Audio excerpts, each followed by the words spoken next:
On March 10, 2024, police responded to reports of a non-responsive child in Silver City, New Mexico. When they arrived at the scene, they found a small home surrounded by piles of garbage. Inside the home, they found a man and a woman sleeping on the floor, with a 7-year-old boy lying beside them. Let's go, get up. Yes, get me up. Let's go, hurry up, get up. I'm going. You guys need to get out. We got a 10-7. The police found the body of a 5-year-old girl beneath one of the parents. Did y'all smoke dope? Huh? No. Fentanyl? What is it? No, it's not fentanyl. How old is your sister? Just turned 5 yesterday. She just turned 5? What did you take? Don't remember taking anything. I don't know what it is. Keep talking. I need to know. Yeah. I need to know so that we can help your kids. The father of the 2 children, 38-year-old Matthew Adame, claimed he didn't know what drugs he had taken that caused him to pass out. After that, he refused to speak with the police any further. The mother, 34-year-old Adame, was taken to the hospital, where doctors confirmed she was okay. I've done a lot of drugs in my life, and I've never felt anything like I did last night. Music claimed she had no idea what happened the previous night that led to her passing out. After the doctors told the police that Music was fine and cleared to leave the hospital, the officers brought her to the local police department and placed her in an interrogation room. At this point, Music didn't know that one of her children was dead. So the deputies, when they got to the house, they put you in what's called investigative detention. Mm-hmm. Right? So because of that, I'm going to read you your rights. What is the biggest likelihood that I'm going to be able to get my kids back? I can't give any kind of opinion. Okay, and I'm kind of in a position right now where I can't really talk about the case itself without knowing the answer to that question. So my job is to figure out what happened today, and you are someone that can give me information that I obviously wasn't there for. Yes. So I'm playing a little bit of catch up. So I want to know just as much what happened today. We were all super sick last night, and the last thing that we ate was some chocolate cake that I got from my daughter for her birthday party. She had a birthday party at Penny Park from 1 to 4. We left a little bit early because it was getting really cold. Mm-hmm. And we'd got, before the party, we'd got chocolate cake with white frosting, like rainbow frosting from Albertsons. And that's all that it had on it. And then we got some candles to put on the cake, 5 candles to put on the cake. And I still have those candles in my purse, I'm assuming. I do smoke weed and speed, but I had not imbibed any speed. Okay, so just to be clear with speed.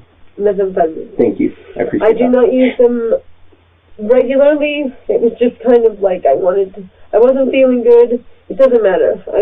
That's all just excuses. But anyways, I had not used any past, like, noon 30 at the very latest, was the last time that I used it. Yesterday. Okay. Yes. Right before heading out to her party. Okay. And there was nothing that she could get in the room. The room is extremely messy, and that is true. And we're working on it. We don't have a vehicle right now to even take it to the dump.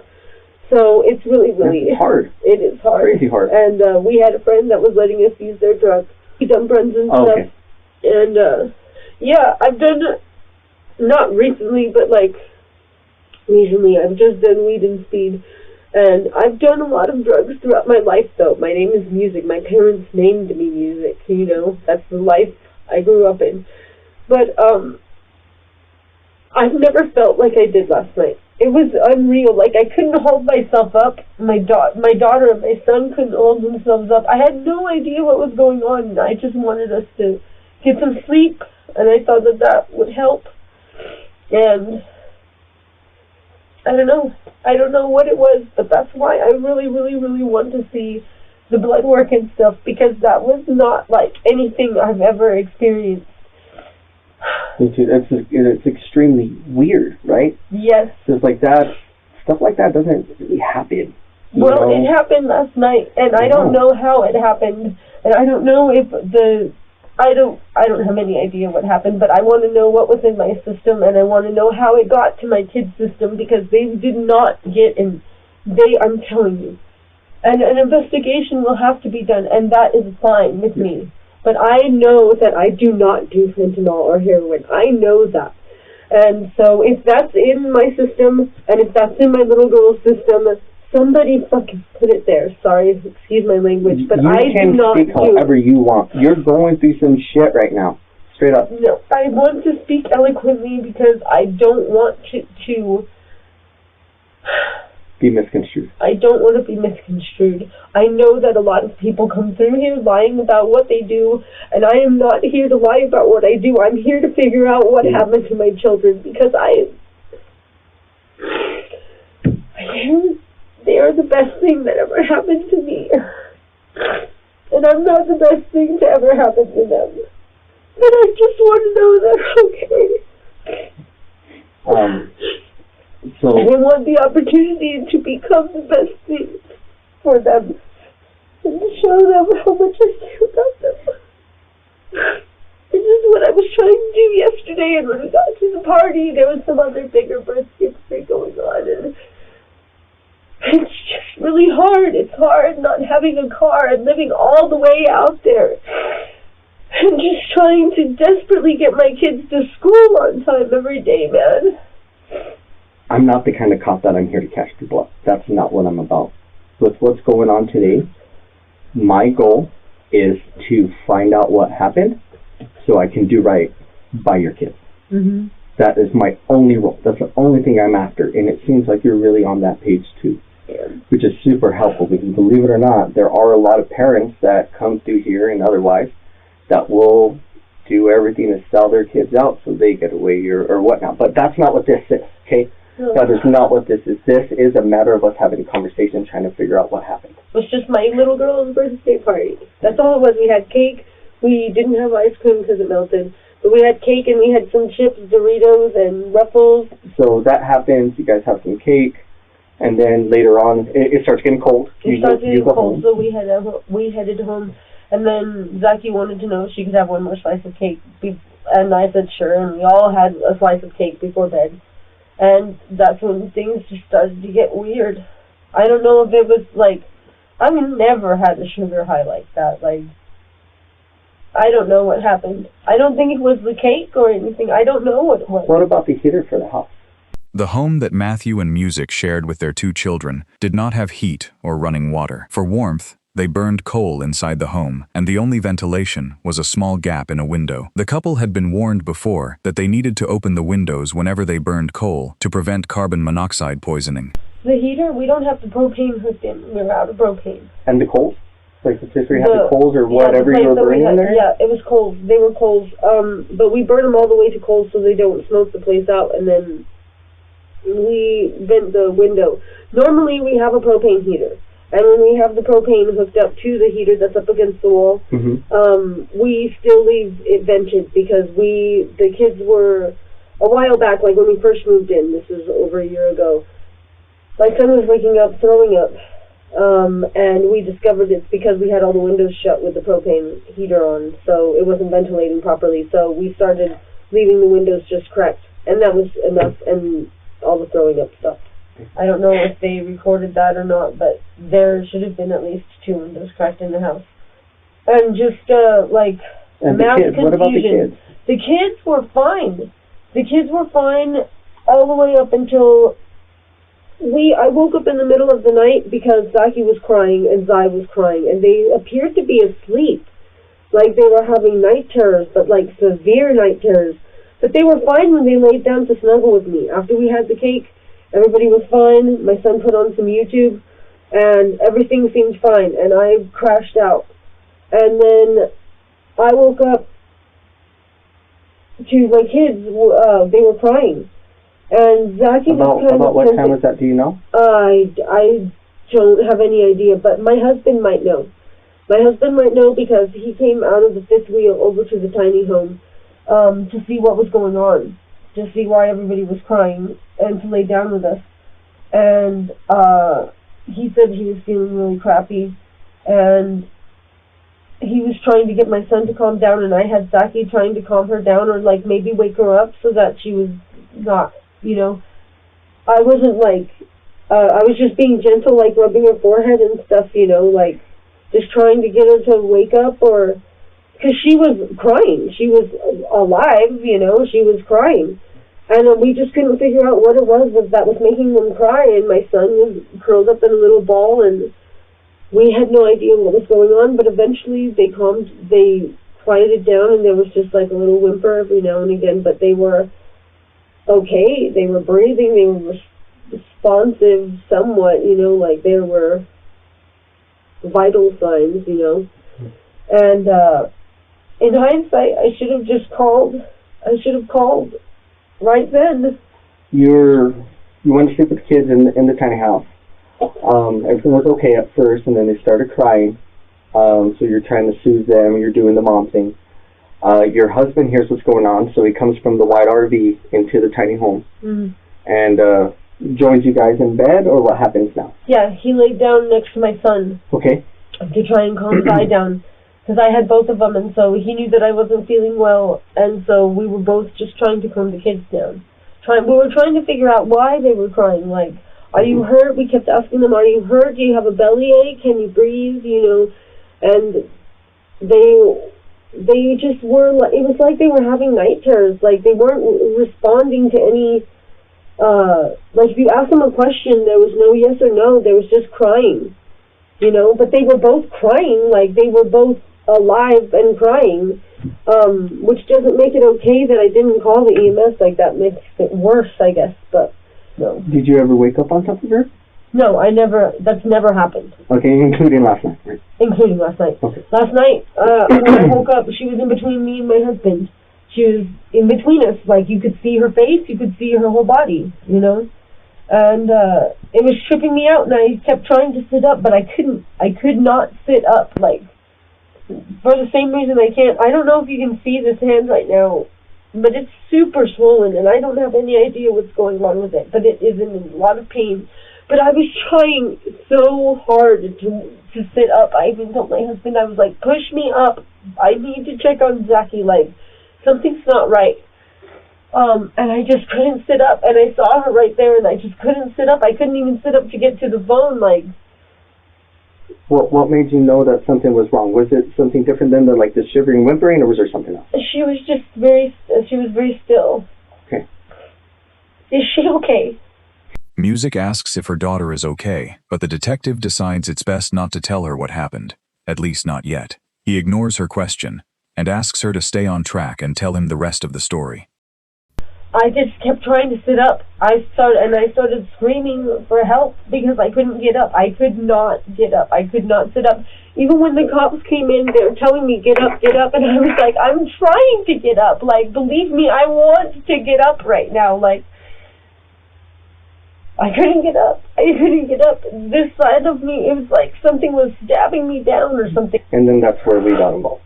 All right, so thank you. I know that's kind of a lot to go through. Okay. Zai, right? Is that your son's name? Mm-hmm. Zai. I checked on him at the hospital when I saw you. So from what they're thinking, at that time, things could have changed. He looks like he has a touch of pneumonia. Okay. Okay, but I mean, otherwise, he seemed pretty okay. They're treating them. They're going to do what doctors do. Yes. Right, and check him for all sorts of stuff. Zachy, she didn't survive.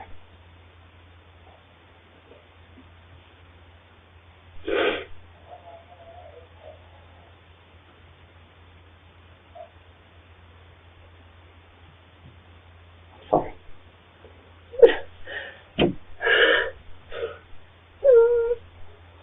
What did they say happened? We don't know.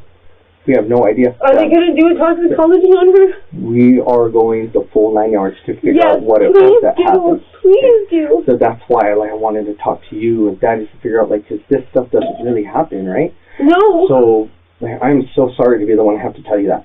You shouldn't have to hear this from someone that you don't even know. But we are going to look into it as deeply as we possibly can to try to get a better answer for what happened.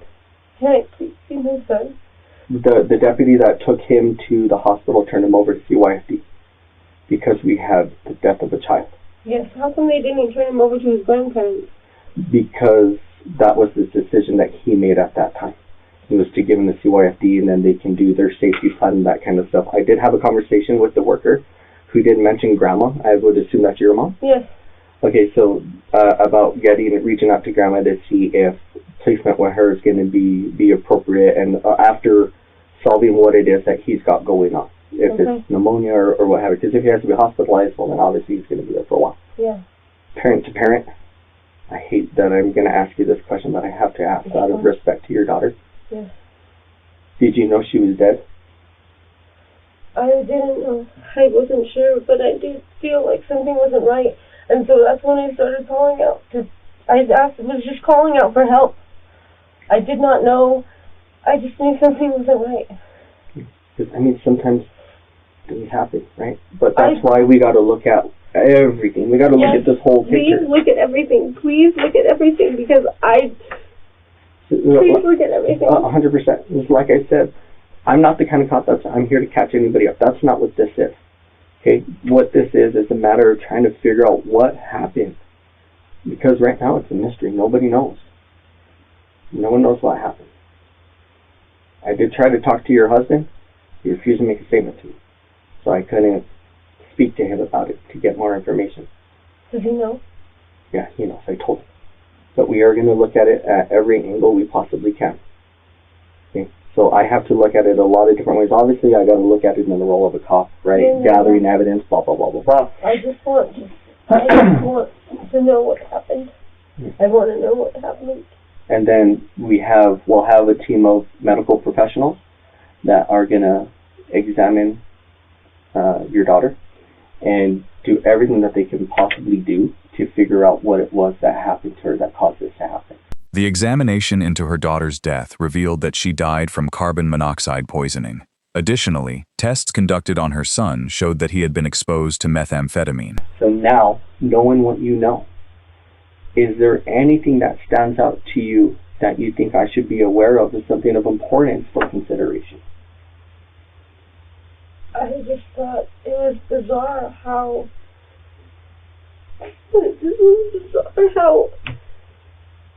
sloppy we all were.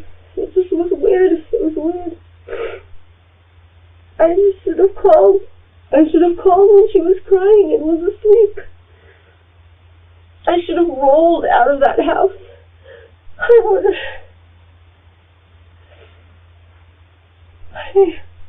When she pees herself, which she doesn't do all the time, but when she does get her pants wet in the middle of the night, she frequently will take her pants off, but she usually puts fresh pants on, or she wakes me up and asks me to get her some pants. But I don't know that I would have been wakeable at that time, but I do know that she's been known to do that when she pees the bed. But she doesn't pee the bed a whole lot. She's been getting a lot better because we've been making sure to make her use the body. Before bed. But last night we didn't do that. We just ate cake and... I have another hard question. Yeah. And again, he's asked, but I got to ask it. Sometimes when kids cry at night, it's extremely difficult to deal with. Yeah, but it's not. I just wanted to soothe them. Like, I did not. There was no shaking or any violence. So I have to ask the question. I understand that. Did you do anything that would have caused her to die?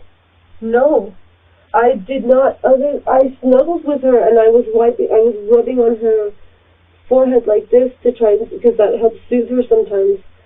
She saw it in Frozen. And the mom went like this to the daughter, and that's what I was doing because it helps to soothe her sometimes. She's never had night terrors like that, but sometimes when she's having a hard time going to sleep, that's what I do, and it helps her to get to sleep. But I just snuggled with her. I just held her, and not like tight, how I usually snuggle with her, how I've snuggled with her the last 5 years of her life. Any reason to believe that your husband could have hurt your kids? No. My husband and I, he's been violent a little bit towards me, but never the kids. He's never, not even close. And it's always, a lot of times he's violent towards me because he doesn't feel like I'm doing right by the kids. So I'm not saying that's right or wrong or anything, but he would never hurt the kids. Even if they were being frustrating with the night terrors, like, he came in to help, and I don't believe that my husband would hurt the kids. I've seen him in rages, and he's never hurt the kids, in blind rages. Okay. So. It's one of those things I have to ask, you know. No, I feel you, and I know you're going to have to investigate, and... There's always something else that someone could have done. Always. Even if you had done something perfectly, you look back at it, and there was something else that you could have improved on. That's just the way it is. But this is where you're at now. What's really important is how you choose to move forward. Does I know his sister's dead? I don't know that for sure. I believe CYFD may have told him that, but I couldn't tell you definitively yes or no. I would assume before long he'll know, if he's going to wonder where you guys are at and what's happening type of situation. But he was sleeping when I saw him. How does this go from here?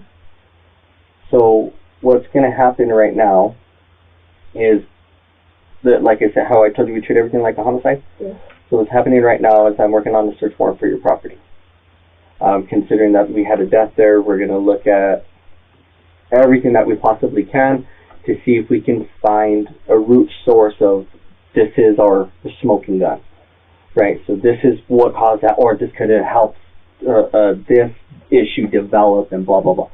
So we're going to look at that kind of stuff. So I got to investigate it kind of criminally on that side until we know otherwise that it's not, which at the same time, we're going to have medical professionals do their thing and try to solve it on a medical standpoint, of regardless of circumstances and whatever, what does the science tell us, right? And then we're going to have to come together with that and see where that puts us. Okay. Do you have any other questions for me? Just if they could be placed with their grandparents, either in... So they have grandparents in Florida, which I know is a ways away, and they have grandparents here, and they have grandparents in El Paso.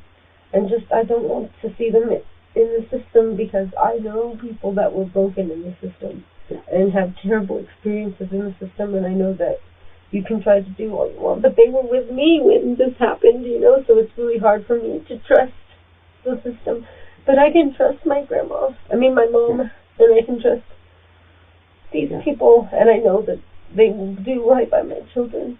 Well, I can't speak to their process. They have the legal right to make whatever decision that they need to make. I'm kind of not involved in that one. They'll kind of tell me, hey, this is what we did after all because of X, Y, Z or whatever. But I will be in communication with them to... We all try to work together to try to solve the problem. So we all kind of look at it in a different way. They look at the social side of it. The doctors do the medical side of it. I do the criminal side of it. And then we come together and find where's that middle ground, and that's the most appropriate thing to do. But I'm sure you probably don't want to be here anymore. I don't want to be in jail either. Well, but I just want to be... I just wanted to be last night again. I just wanted to be last night again. And I want to be holding my boy. As of the making of this video, neither parent has been convicted of any charges related to the death of their child. Matthew and Music are both facing first-degree felony child abuse charges resulting in death. If found guilty, they could each face a maximum sentence of life in prison. What are your thoughts on this case? What do you think their punishment should be? Please share your thoughts in the comments.